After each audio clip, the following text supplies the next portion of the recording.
खैबर पख्तूनख्वा में जो दहशतगर्दी है उसके पीछे मुजरिमाना और सियासी गठजोड़ है। स्टेटस को अब नहीं चलेगा। DGI-SPR का दो टोक पैगाम और वाज़ेह कर दिया कि सूबे में रियासत मुखालिफ क़यादत नहीं लाई जा सकती।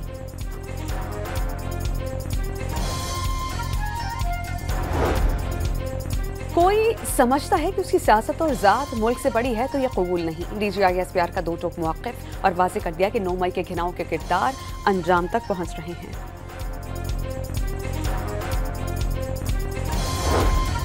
तर्जुमान पाक फौज ने दहशतगर्दों के सहूलतकारों के सामने 3 ऑप्शंस रख दिए। खारिज को इदारों के हवाले करें, उनके खिलाफ रियासत के साथ मिलकर कार्रवाई करें या बतौर सहूलतकार रियासत की भरपूर कार्रवाई के लिए तैयार हो जाएं। DGI-SPR की न्यूज़ कॉन्फ्रेंस।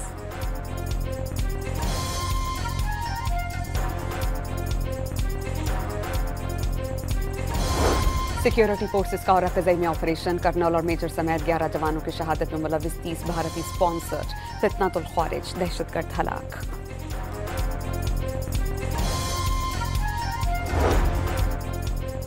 मजहबी जमात का एहतजाज, जुड़वा शहरों में कंटेनर से मामूलाती जिंदगी मुतासिर।